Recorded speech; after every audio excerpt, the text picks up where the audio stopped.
Sri Aurobindo's Savitri, a legend and a symbol. Book 10. The Book of the Double Twilight. Canto 4. The Dream Twilight of the Earthly Real.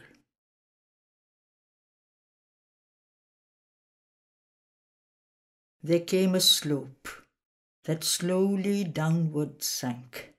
It slipped towards a stumbling grey descent. The dim heart marvel of the ideal was lost. Its crowding wonder of bright, delicate dreams and vague, half-limbed sublimities she had left. Thought fell towards lower levels. Hard and tense, it passioned for some crude reality.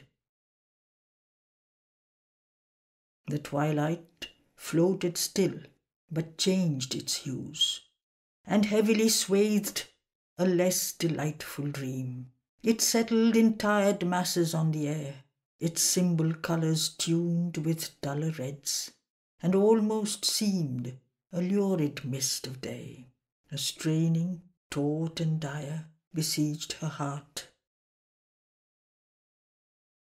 Heavy her sense grew with a dangerous load, and the sadder, greater sounds were in her ears. And through stern breakings of the lambent glare, her vision caught a hurry of driving plains, and cloudy mountains, and wide tawny streams, and cities climbed in minarets and towers towards an unavailing, changeless sky. Long quays and ghats, and harbours white with sails, challenged her sight a while, and then were gone.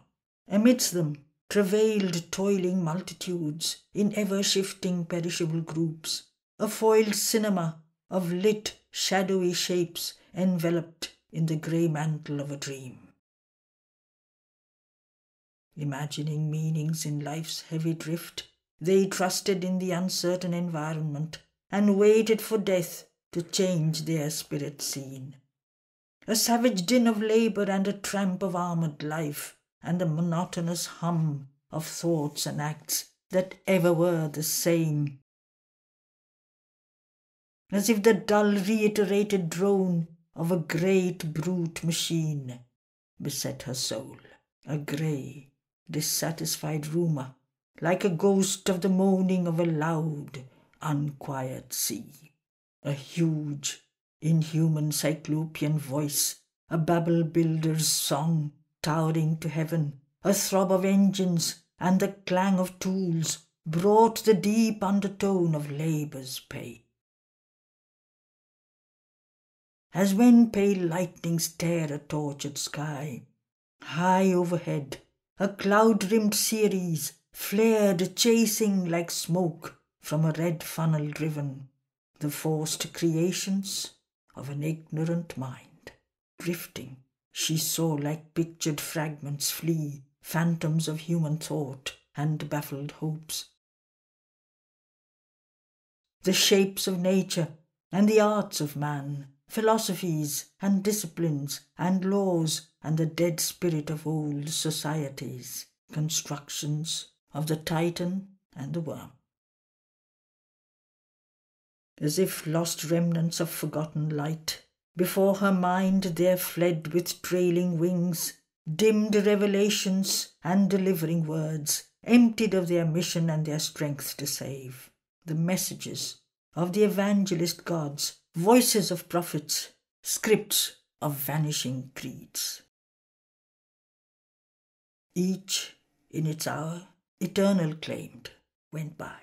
Ideals, systems, sciences, poems, crafts, tireless there perished and again recurred, sought restlessly by some creative power. But all were dreams, crossing an empty vast.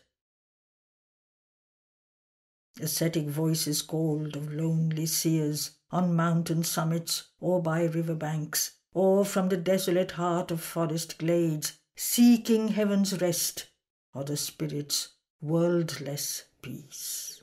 Or in bodies motionless like statues, fixed in tranced cessations of their sleepless thought, sat sleeping souls, and this too was a dream. All things the past has made and slain were there. Its lost forgotten forms that once had lived, and all the present loves as new revealed, and all the hopes the future brings, had failed already, caught and spent in efforts vain, repeated fruitlessly, age after age. Unwearied, all returned, insisting still, because of joy in the anguish of pursuit, and joy to labour, and to win and lose, and joy to create and keep, and joy to kill. The rolling cycles passed and came again, brought the same toils and the same barren end. Forms ever new and ever old, the long appalling revolutions of the world. Once more arose the great destroying voice. Across the fruitless labour of the worlds, his huge denials all defeating might, pursued the ignorant march of dolorous time. Behold the figures of this symbol realm, its solid outlines of creative dream, inspiring the great concrete tasks of earth. In its motion parable of human life, here thou canst trace the outcome nature gives to the sin of being and the error in things, and the desire that compels to live, and man's incurable malady of hope. In an immutable order's hierarchy, where nature changes not, man cannot change. Ever he obeys her fixed mutation's law, in a new version of her oft-told tale, in ever-wheeling cycles turns the race. His mind is pent in circling boundaries. For mind is man. Beyond thought he cannot soar. If he could leave his limits, he would be safe. He sees, but cannot mount to his greater heavens. Even winged, he sinks back to his native soil. He is a captive in his net of mind, and beats soul wings against the walls of life. In vain his heart lifts up its yearning prayer, peopling with brilliant gods the formless void. Then disappointed to the void he turns, and in its happy nothingness asks release, the calm nirvana of his dream of self. The word in silence ends, in naught the name. Apart, amid the mortal multitudes, he calls the Godhead incommunicable to be the lover of his lonely soul, or casts his spirit into its void embrace. Or he finds his copy in the impartial all. He imparts to the immobile his own will, attributes to the eternal wrath and love, and to the ineffable lends 1,000 names. Hope not to call God down into his life. How shalt thou bring the everlasting here? There is no house for him in hurrying time. Vainly thou seek'st in matter's world an aim. No aim is there, only a will to be. All walk by nature bound, forever the same. Look on these forms that stay a while and pass, these lives that long and strive, then are no more. These structures that have no abiding truth, the saviour creeds that cannot save themselves, but perish in the strangling hands of the years, discarded from man's thought, proved false by time. Philosophies that stripped all problems bare, but nothing ever have solved since earth began. And sciences, omnipotent in vain, by which men learn of what the suns are made, transform all forms to serve their outward needs, ride through the sky and sail beneath the sea, but learn not what they are or why they came. These polities, architectures of man's brain, that, bricked with evil and good, wall in man's spirit, and fissured houses, palace at once and jail, rot while they reign and crumble before they crash. These revolutions, demon or drunken god, convulsing the wounded body of mankind, only to paint in new colours an old face. These wars, carnage triumphant, ruin gone mad, the work of centuries vanishing in an hour, the blood of the vanquished and the victor's crown, which men to be born must pay for with their pain. The hero's face divine on satyr's limbs, the demon's grandeur mixed with the demigods, the glory and the beasthood and the shame. Why is it all? The labour and the din, the transient joys, the timeless sea of tears, the longing and the hoping and the cry, the battle and the victory and the fall, the aimless journey that can never pause, the waking toil, the incoherent sleep, song, shouts and weeping, wisdom and idle words, the laughter of men, the irony of the gods. Where leads the march? Whither the pilgrimage? Who keeps the map of the route or planned each stage? Or else, self-moved, the world walks its own way?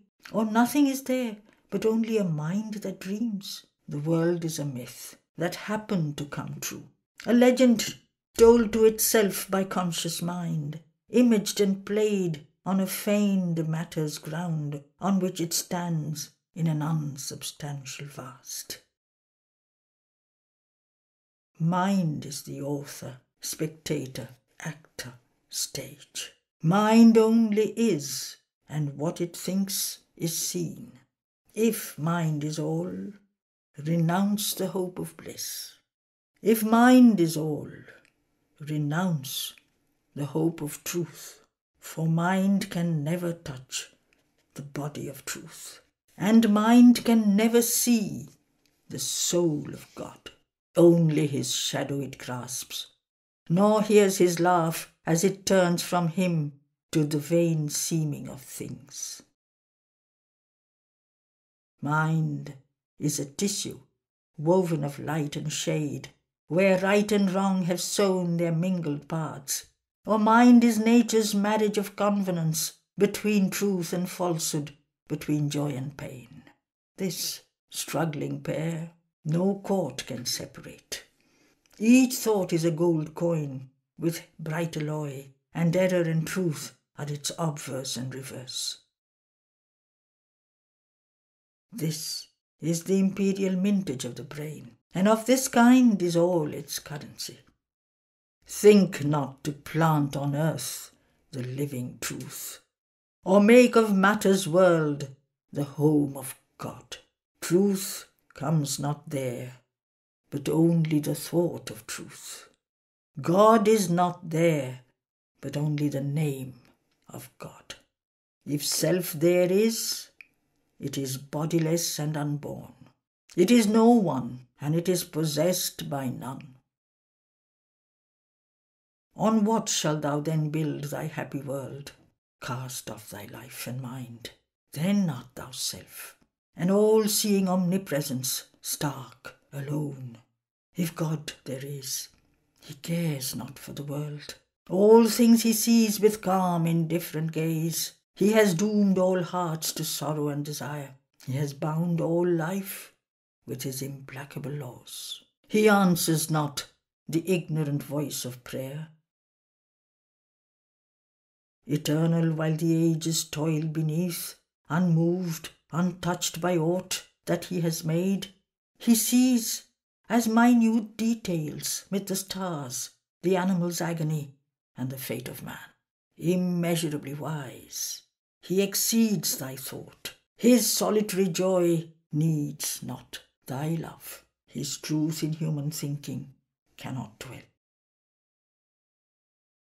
If thou desirest truth, then still thy mind forever, slain by the dumb, unseen light. Immortal bliss lives not in human air. How shall the mighty mother her calm delight keep, fragrant in this narrow, fragile vase, or lodge her sweet, unbroken ecstasy in hearts which earthly sorrow can assail, and bodies careless death can slay at will? Dream not to change the world that God has planned. Strive not to alter his eternal law. If heavens there are, whose gates are shut to grief, there seek the joy thou couldst not find on earth, or in the imperishable hemisphere, where light is native and delight is king, and spirit is the deathless ground of things. Choose thy high station, child of eternity. If thou art spirit, and nature is thy robe, cast off thy garb, and be thy naked self, immutable in its undying truth, alone forever in the mute alone. Turn then to God. For him leave all behind, forgetting love, forgetting Satyavan, annul thyself in his immobile peace. O soul, drown in his still beatitude. For thou must die to thyself to reach God's height. I, death, am the gate of immortality. But Savitri answered to the sophist God, once more wilt thou call light to blind truth's eyes, make knowledge a catch of the snare of ignorance, and the word a dart to slay my living soul? Offer, O King, thy boons to tired spirits, and hearts that could not bear the wounds of time. Let those who were tied to body and to mind tear off those bonds and flee into white calm, crying for a refuge from the play of God. Surely thy boons are great, since thou art he. But how shall I seek rest in endless peace, who housed the mighty mother's violent force, her vision turned to read the enigmat world, her will tempered in the blaze of wisdom's sun, and the flaming silence of her heart of love?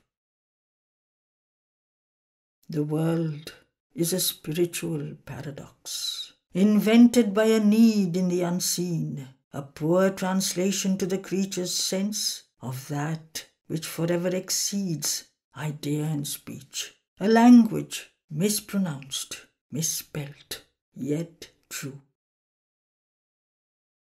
Its powers have come from the eternal heights, and plunged into the inconscient dim abyss, and risen from it to do their marvellous work. The soul is a figure of the unmanifest.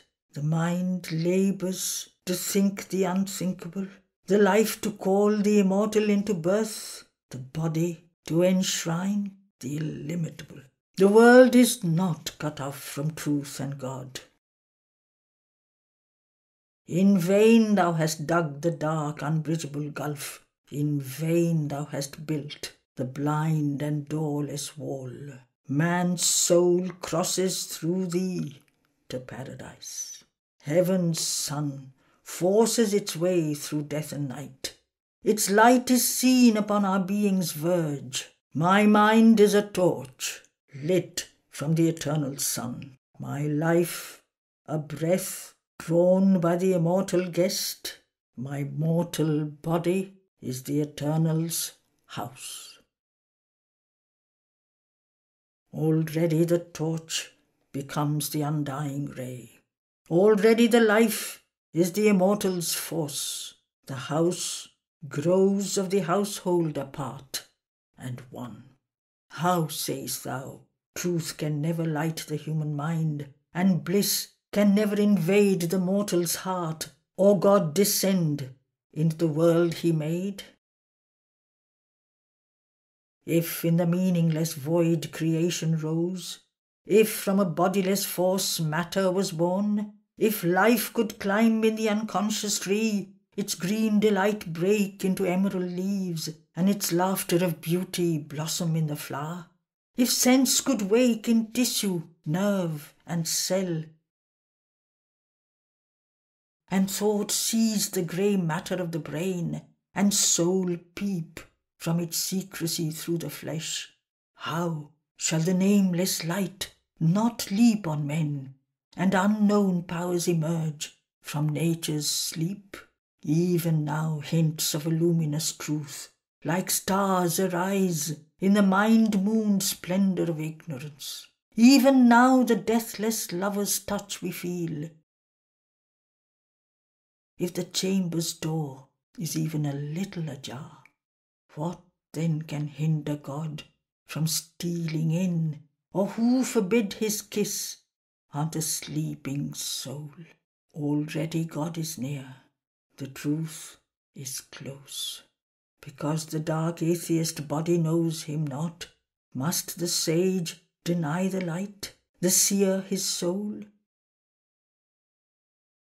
I am not bound by thought or sense or shape. I live in the glory of the infinite. I am near to the nameless and unknowable. The ineffable is now my household mate.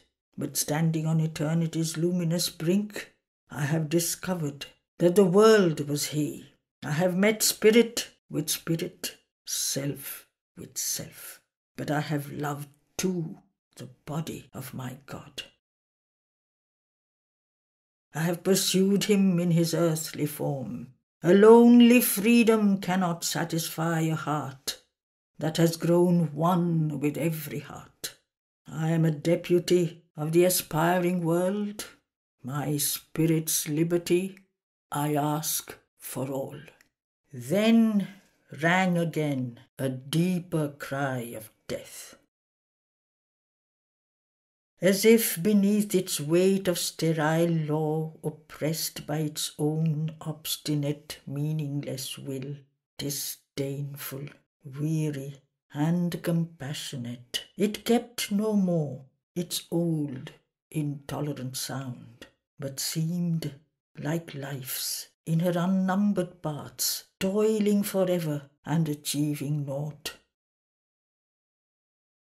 Because of birth and change, her mortal powers, by which she lasts, around the term posts fixed, turning of a wide, circling, aimless race, whose course forever speeds and is the same.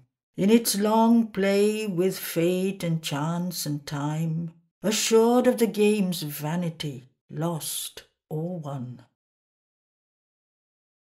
Crushed by its load of ignorance and doubt, which knowledge seems to increase and growth to enlarge, the earth mind sinks, and it despairs and looks old, weary, and discouraged on its work.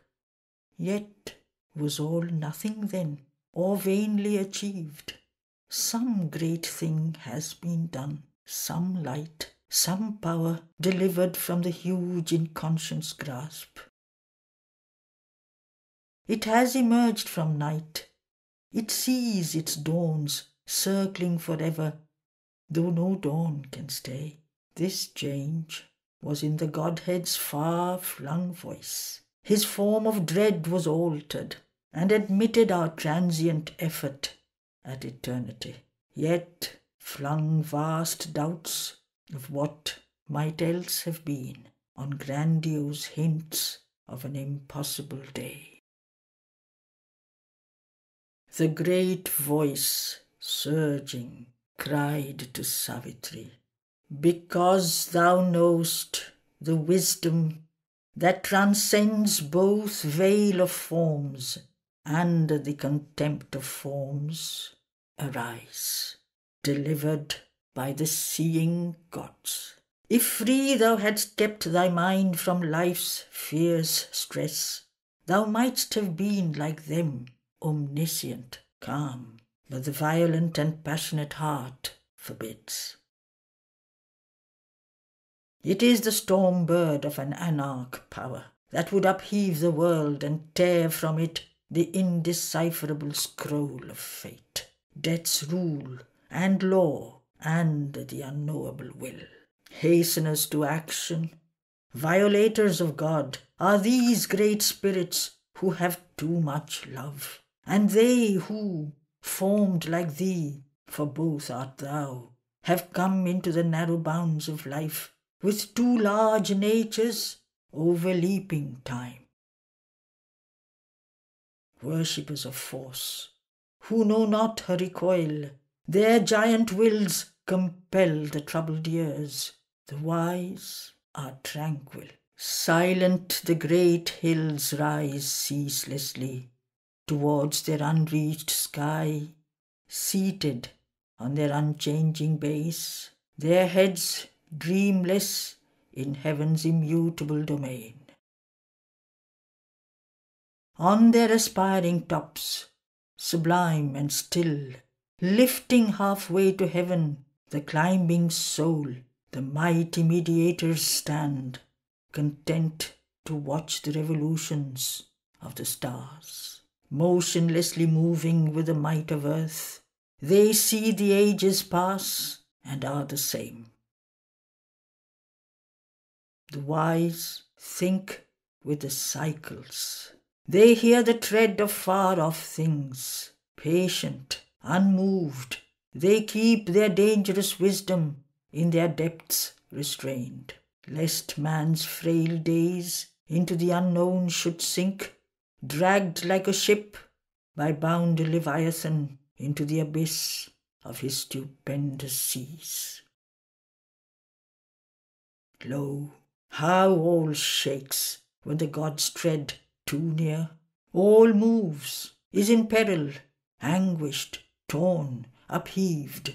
The hurrying aeons would stumble on too swift if strength from heaven surprised the imperfect earth, and veilless knowledge smote these unfit souls. The deities have screened their dreadful power. God hides his thought, and even he seems to err. Be still and tardy in the slow, wise world. Mighty art thou, with the dread goddess filled, to whom thou criedst at dawn in the dim woods, use not thy strength like the wild Titan's souls. Touch not the seated lines, the ancient laws. Respect the calm of great established things. But Savitri replied to the huge god, what is the calm thou vaunt'st, O law, O death? Is it not the dull visioned tread inert of monstrous energies, chained in a stark round, soulless and stone-eyed with mechanic dreams? Vain the soul's hope, if changeless law is all. Ever to the new and the unknown press on the speeding aeons, justifying God. What were earth's ages if the grey restraint were never broken, and glories sprang not forth, bursting their obscure seed, while man's slow life leaped hurried into sudden splendid parts by divine words and human gods revealed? Impose not upon sentient minds and hearts the dull fixity that binds inanimate things. Well is the unconscious rule for the animal breeds. Content to live beneath the immutable yoke, man turns to a nobler walk, a master path. I trample on thy law with living feet, for to arise in freedom I was born. If I am mighty, let my force be unveiled, equal companion of the dateless powers or else let my frustrated soul sink down unworthy of Godhead in the original sleep. I claim from time my will's eternity, God from his moments. Death replied to her, why should the noble and immortal will stoop to the petty works of transient earth, freedom forgotten, and the eternal's path? Or is this the high use of strength and thought, to struggle with the bonds of death and time, and spend the labour that might earn the gods, and battle and bear agony of wounds, to grasp the trivial joys that earth can guard in her small treasure chest of passing things? Child, hast thou trodden the gods beneath thy feet, only to win poor shreds of earthly life? For him thou lovest, cancelling the grand release, keeping from early rapture of the heavens his soul the lenient deities have called? Are thy arms sweeter than the courts of God? She answered, straight I trample on the road the strong hand hewed for me, which planned our paths. I run where his sweet, dreadful voice commands, and I am driven by the reins of God. Why drew he wide his scheme of mighty worlds, or filled infinity with his passionate breath? Or wherefore did he build my mortal form, and sow in me his bright and proud desires, if not to achieve, to flower in me, to love, carving his human image, richly shaped in thoughts and largenesses and golden powers? Far heaven can wait our coming in its calm. Easy the heavens were to build for God. Earth was his difficult matter. Earth the glory gave of the problem and the race and strife. There are the ominous masks, the terrible powers. There it is greatness to create the gods. Is not the spirit immortal and absolved always, delivered from the grasp of time? Why came it down into the mortal's space? A charge he gave to his high spirit in man, and wrote a hidden decree on nature's tops.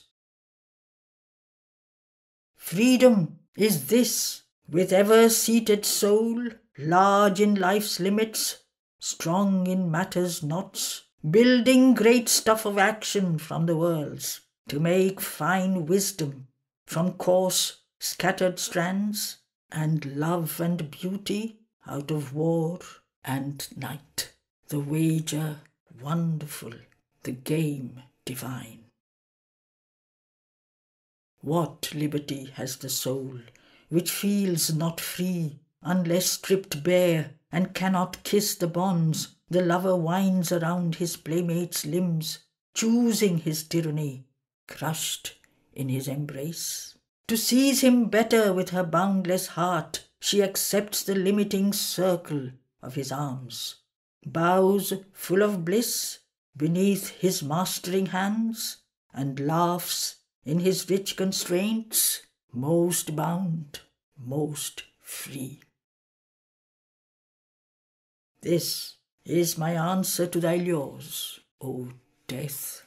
Immutable, death's denial met her cry. However mighty, whatever thy secret name, uttered in hidden conclaves of the gods, thy heart's ephemeral passion cannot break the iron rampart of accomplished things with which the great gods fence their camp in space. Whoever thou art behind thy human mask, even if thou art the mother of the worlds, and pegg'st thy claim upon the realms of chance, the cosmic law is greater than thy will. Even God himself obeys the laws he made. The law abides, and never can it change. The person is a bubble on time's sea, a forerunner of a greater truth to come. Thy soul, creator of its freer law, vaunting a force behind on which it leans, a light above, which none but thou hast seen. Thou claim'st the first fruits of truth's victory. But what is truth? And who can find her form amid the specious images of sense, amid the crowding guesses of the mind, and the dark ambiguities of a world peopled with the incertitudes of thought? For where is truth? And when was her footfall heard amid the endless clamour of time's mart? And which is her voice amid the thousand cries that cross the listening brain and cheat the soul? Or is truth aught but a high starry name, or a vague and splendid word by which man's thought sanctions and consecrates his nature's choice? The heart's wish donning knowledge as its robe, the cherished idea, elect among the elect, thought's favourite mid the children of half-light, who high-voiced crowd the playgrounds of the mind, or people its dormitories in infant sleep. All things hang here between God's yes and no. Two powers, real but to each other untrue. Two consort stars in the mooned night of mind that towards two opposite horizons gaze. The white head and black tail of the mystic drake, the swift and the lame foot, wing strong, wing broken, sustaining the body of the uncertain world, a great, surreal dragon in the skies. Too dangerously thy high, proud truth must live, entangled in matter's mortal littleness. All in this world is true, yet all is false. Its thoughts into an eternal cipher run, its deeds swell to time's rounded zero sum. Thus man at once is animal and God, a disparate enigma of God's make, unable to free the Godhead's form within, a being less than himself, yet something more, the aspiring animal, the frustrate God, yet neither beast nor deity, but man. But man, tied to the kind earth's labour, strives to exceed, climbing the stairs of God to higher things. Objects are seemings, and none knows their truth. Ideas are guesses of an ignorant God. Truth has no home in earth's irrational breast. Yet, without reason, life is a tangle of dreams. But reason is poised above a dim abyss and stands at last upon a plank of doubt. Eternal truth lives not with mortal men. Or if she dwells within thy mortal heart, show me the body of the living truth, or draw for me the outline of her face, that I too may obey and worship her. Then will I give thee back thy Satyavan. But here are only facts and steel-bound law. This truth I know, that Satyavan is dead, and even thy sweetness cannot lure him back. No magic truth can bring the dead to life. No power of earth cancel the thing once done. No joy of the heart can last surviving death. No bliss persuade the past to live again. But life alone can solace the mute void and fill with thought the emptiness of time. Leave then thy dead, O Savitri, and live. The woman answered to the mighty shade, and as she spoke, mortality disappeared. Her goddess self grew visible in her eyes. Light came, a dream of heaven, into her face. O death, thou too art God, and yet not he, but only his own black shadow on his path, as leaving the night he takes the upward way, and drags with him its clinging inconscient force. Of God unconscious, thou art the dark head. Of his ignorance, thou art the impenitent sign. Of its vast tenebrous womb, the natural child, on his immortality, the sinister bar. All contraries are aspects of God's face. The many are the innumerable one. The one carries the multitude in his breast. He is the impersonal, inscrutable soul. He is the one infinite person, seeing his world. The silence bears the eternal's great dumb seal. His light inspires the eternal word. He is the immobile's deep and deathless hush, its white and signless blank negating calm.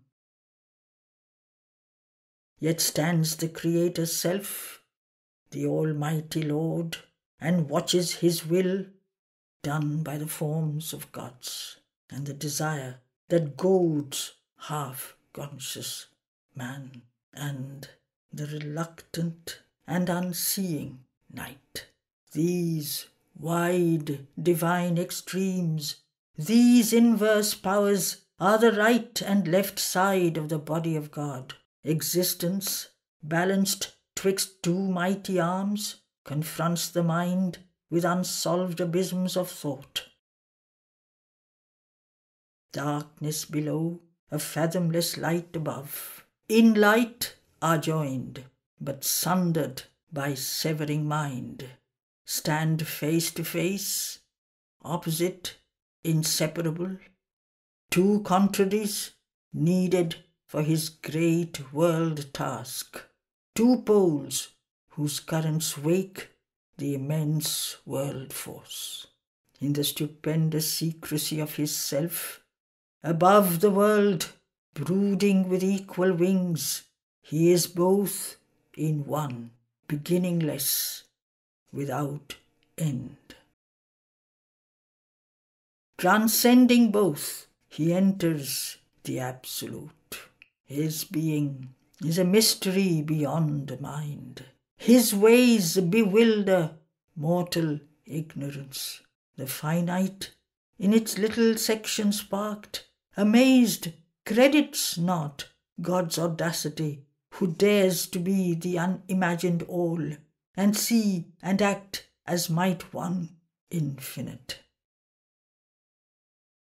Against human reason, this is his offence.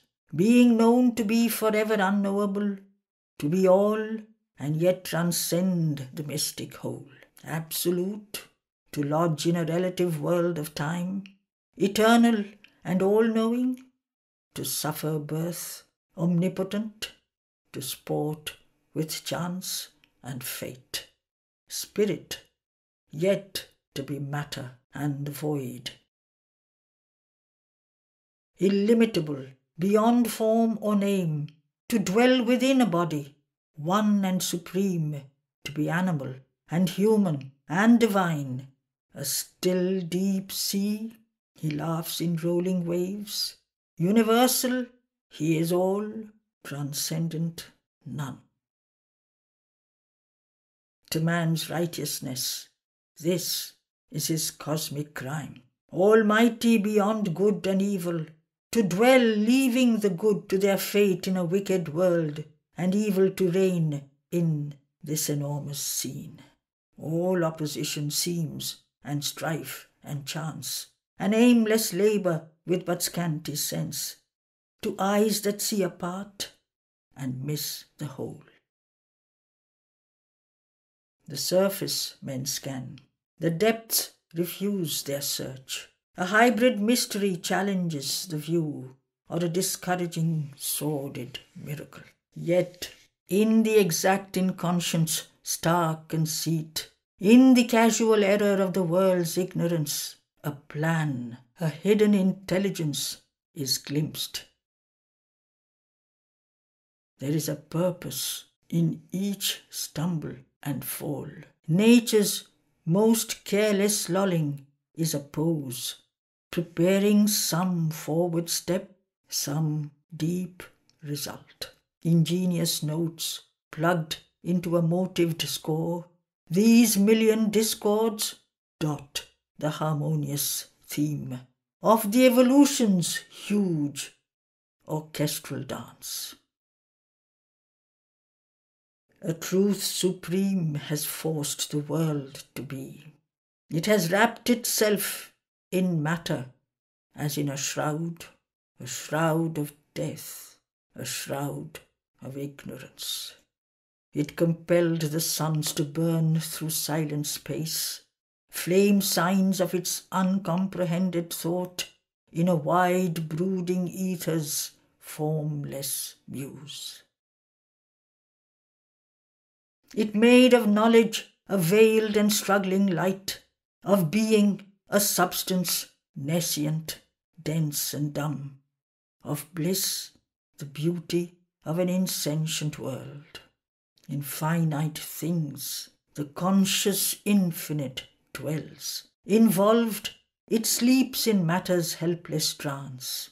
It rules the world from its sleeping, senseless void. Dreaming, it throws out mind and heart and soul to labour crippled, bound on the hard earth. A broken hole it works through scattered points. Its gleaming shards are wisdom's diamond thoughts. Its shadowy reflex are ignorance.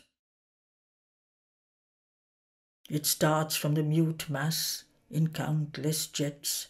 It fashions a being out of brain and nerve, a sentient creature from its pleasures and pangs, a pack of feelings, obscure, a dot of sense, survives a while, answering the shocks of life. Then, crushed or its force spent, leaves the dead form, leaves the huge universe in which it lived an insignificant, unconsidered guest. But the soul grows concealed within its house. It gives to the body its strength and magnificence. It follows aims in an ignorant, aimless world. It lends significance to earth's meaningless life. A demigod animal came thinking man. He wallows in mud, yet heavenward soars in thought. He plays and ponders, laughs and weeps and dreams, satisfies his little longings like the beast. He pores upon life's book with student eyes. Out of this tangle of intellect and sense, out of the narrow scope of finite thought, at last he wakes into spiritual mind. A high liberty begins, and luminous room. He glimpses eternity, touches the infinite. He meets the gods in great and sudden hours. He feels the universe as his larger self, makes space and time his opportunity to join the heights and depths of being in light. In the heart's cave, speaks secretly with God. But these are touches and high moments lived. Fragments of truth supreme have lit his soul, reflections of the sun in waters still. A few have dared the last supreme ascent, and break through borders of blinding light above, and feel a breath around of mightier air.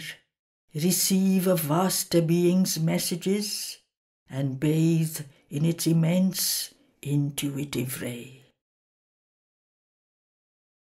On summit mind are radiant altitudes, exposed to the lustre of infinity, outskirts and dependencies of the house of truth, upraised estates of mind, and measureless. There man can visit, but there he cannot live. A cosmic thought spreads out its vastitudes. Its smallest parts are here philosophies, challenging with their detailed immensity, each figuring an omniscient scheme of things. But higher still can climb the ascending light. There are vasts of vision and eternal suns, oceans of an immortal luminousness, flame hills assaulting heaven with their peaks. There, dwelling, all becomes a blaze of sight. A burning head of vision leads the mind. Thought trails behind it, its long comet tail. The heart glows, an illuminate and seer, and sense is kindled into identity. A highest flight climbs to a deepest view. In a wide opening of its native sky, intuition's lightnings range in a bright pack, hunting all hidden truths out of their lairs. Its fiery edge of seeing absolute cleaves into locked unknown retreats of self. Rummages the sky recesses of the brain, lights up the occult chambers of the heart. Its spear-point ictus of discovery, pressed on the cover of name, the screen of form, strips bare the secret soul of all that is. Thought there has revelations, sun-bright eyes. The word, a mighty and inspiring voice, enters truth's inmost cabin of privacy and tears away the veil from God and life. Then stretches the boundless finite's last expanse, the cosmic empire of the overmind, time's buffer state bordering eternity, too vast for the experience of man's soul. All here gathers beneath one golden sky. The powers that build the cosmos station take in its house of infinite possibility. Each god from there builds his own nature's world. Ideas are phalanxed like a group of suns, each marshalling his company of rays. Thought crowds in masses, seized by one regard. All time is one body, space a single look. There is the Godhead's universal gaze. And there the boundaries of immortal mind. The line that parts and joins the hemispheres closes in on the labour of the gods, fencing eternity from the toil of time. In her glorious kingdom of eternal light, all ruler, ruled by none, the truth supreme, omnipotent, omniscient and alone, in a golden country, keeps her measureless house. In its corridor she hears the tread that comes out of the unmanifest, never to return, till the unknown is known and seen by men. Above the stretch and blaze of cosmic sight, above the silence of the wordless thought, formless creator of immortal forms, nameless, investitured with the name divine, transcending time's hours, transcending timelessness, the mighty mother sits in lucent calm and holds the eternal child upon her knees, attending the day when he shall speak to fate. There is the image of our future's hope. There is the sun for which all darkness waits. There is the imperishable harmony. The world's contradictions climb to her and are one. There is the truth of which the world's truths are shreds, the light of which the world's ignorance is the shade. Till truth draws back the shade that it has cast, the love our hearts call down to heal all strife, the bliss for which the world's derelict sorrows yearn. Thence comes the glory, sometimes seen on earth, the visits of Godhead to the human soul, the beauty and the dream on nature's face. There the perfection, born from eternity, calls to it the perfection born in time. The truth of God surprising human life, the image of God overtaking finite shapes. There, in a world of everlasting light, in the realms of the immortal supermind, Truth, who hides here her head in mystery, her riddle deemed by reason impossible in the stark structure of material form, unenigmat lives, unmasked her face, and there is nature and the common law of things. There, in a body made of spirit stuff, the hearthstone of the ever-living fire, action translates the movements of the soul. Thought, steps infallible and absolute, and life is a continual worship's rite, a sacrifice of rapture to the One.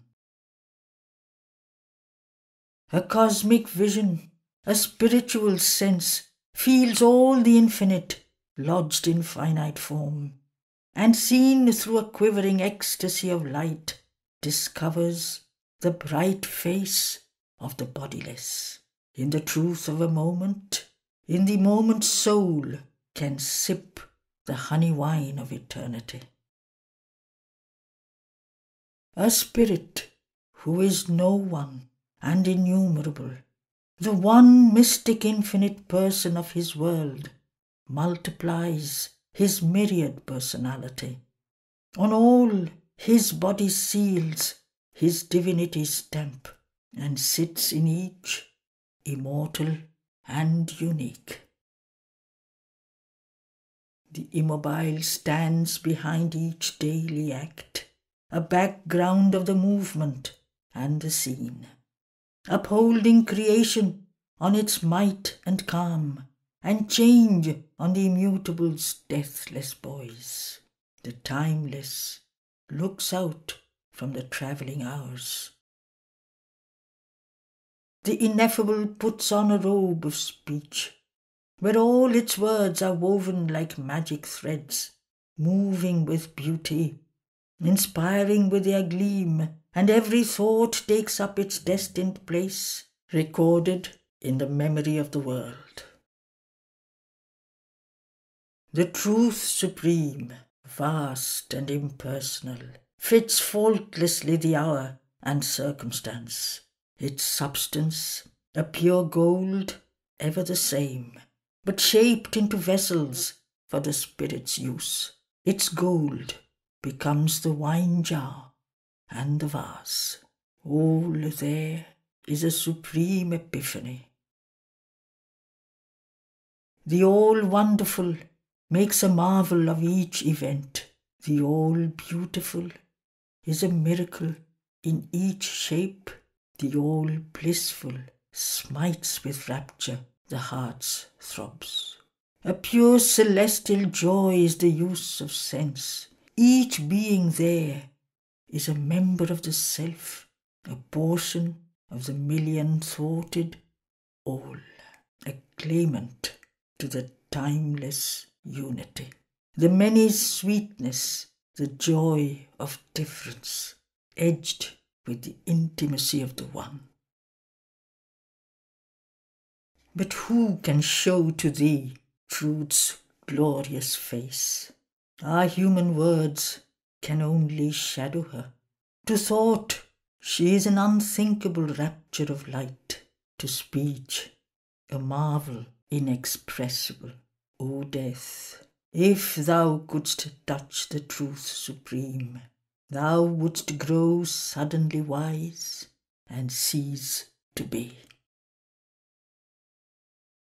If our souls could see and love and clasp God's truth, its infinite radiance would seize our hearts, our being in God's image be remade, and earthly life become the life divine.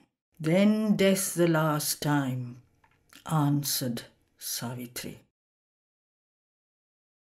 If truth supreme transcends her shadow here, severed by knowledge and the climbing vasts, what bridge can cross the gulf that she has left between her and the dream world she has made? Or who could hope to bring her down to men and persuade to tread the harsh globe with wounded feet, leaving her unapproachable glory and bliss, wasting her splendour on pale earthly air? Is thine that strength, O beauty of mortal limbs? O soul who flutterest to escape my net? Who then art thou, hiding in human guise? Thy voice carries the sound of infinity. Knowledge is with thee. Truth speaks through thy words. The light of things beyond shines in thy eyes. But where is the strength to conquer time and death? Hast thou God's force to build heaven's values here? For truth and knowledge are an idle gleam, if knowledge brings not power to change the world, if might comes not to give to truth her right. A blind force, not truth, has made this ignorant world. A blind force, not truth, orders the lives of men. By power, not light, the great gods rule the world. Power is the arm of God, the seal of fate. O human claimant to immortality, reveal thy power, lay bare thy spirit's force. Then will I give back to thee Satyavan. Or if the mighty mother is with thee, show me her face, that I may worship her. Let deathless eyes look into the eyes of death, an imperishable force touching brute things, transform earth's death into immortal life. Then can thy dead return to thee and live. The prostrate earth perhaps shall lift her gaze and feel near her the secret body of God, and love and joy overtake fleeing time. And Savitri looked on death and answered not. Almost it seemed as if in his symbol shape the world's darkness had consented to heaven light, and God needed no more the inconscience screen. A mighty transformation came on her, a halo of the indwelling deity, the immortal's lustre that had lit her face and tented its radiance in her body's house, overflowing, made the air a luminous sea. In a flaming moment of apocalypse, the incarnation thrust aside its veil. A little figure in infinity, yet stood and seemed the Eternal's very house, as if the world's centre was her very soul, and all wide space was but its outer robe. a curve of the calm hauteur of far heaven, descending into earth's humility. Her forehead span vaulted the omniscient's gaze. Her eyes were two stars that watched the universe.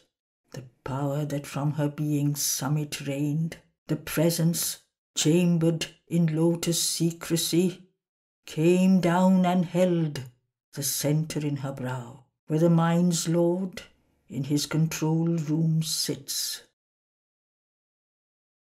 There, throned on concentration's native seat, he opens that third mysterious eye in man, the unseen's eye that looks at the unseen. When light with a golden ecstasy fills his brain, and the Eternal's wisdom drives his choice, and eternal will seizes the mortal's will. It stirred in the lotus of her throat of song, and in her speech throbbed the immortal word. Her life sounded with the steps of the world's soul, moving in harmony with the cosmic thought. As glides God's Son into the mystic cave, where hides his light from the pursuing gods, it glided into the lotus of her heart, and woke in it the force that alters fate. It poured into her navel's lotus depth, lodged in the little life-nature's narrow home. On the body's longings grew heaven-rapture's flower, and made desire a pure celestial flame. Broke into the cave where coiled world energy sleeps, and smote the thousand-hooded serpent force that blazing towered and clasped the world self above.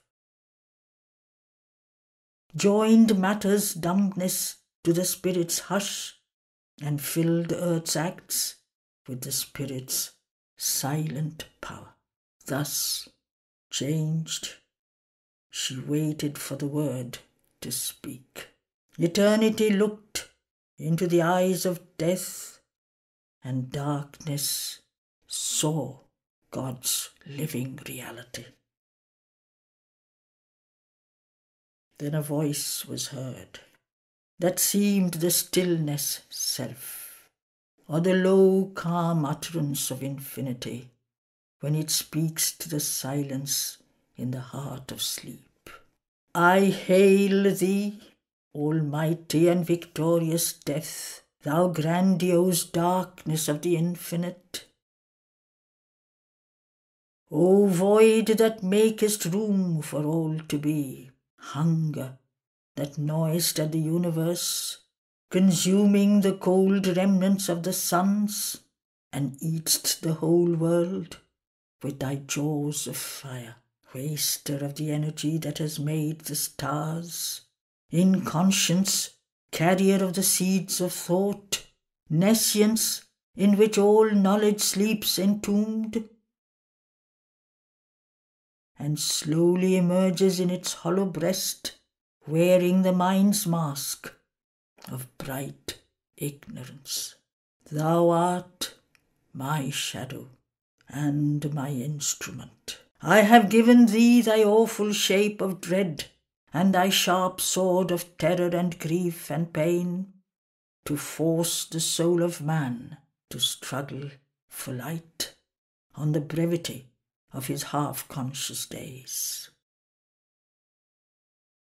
Thou art his spur to greatness in his works, the whip to his yearning for eternal bliss, his poignant need of immortality.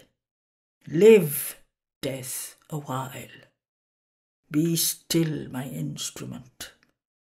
One day, man too shall know thy fathomless heart of silence, and the brooding peace of night, and grave obedience to eternal law, and the calm, inflexible pity in thy gaze. But now, O timeless mightiness, stand aside and leave the path of my incarnate force. Relieve the radiant God from thy black mask. Release the soul of the world called Satyavan.